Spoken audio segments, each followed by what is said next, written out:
Strategists are warning Chinese companies of a rising default risk and a threat to economic growth as companies spend record amounts to service debt after their borrowing almost tripled over 5 years.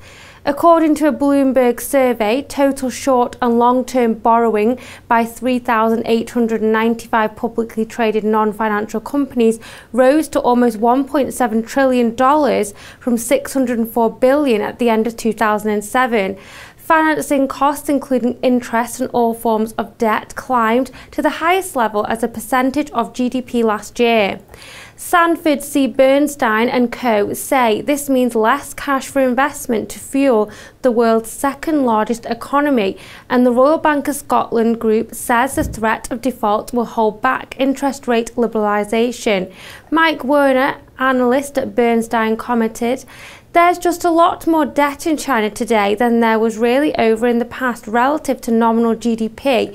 More and more of the country's resources have to be put to just financing outstanding debt, and that itself is a headwind for economic growth."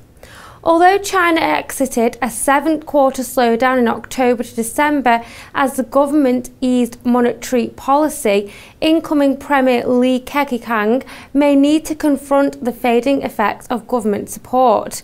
A likely pickup in the inflation and rising risks from shadow banking.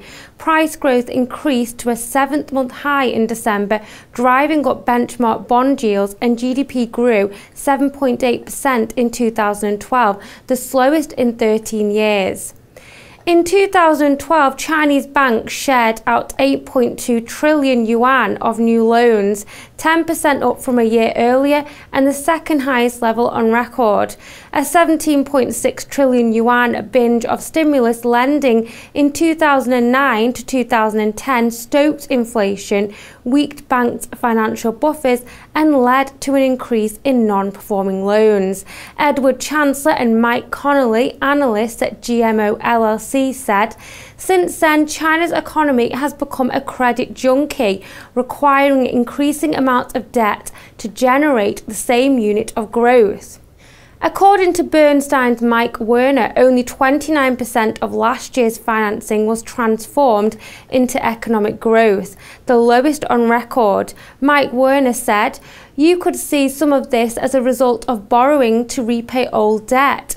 You could say this is borrowing to be put into more speculative activities rather than being put into real investment for the economy."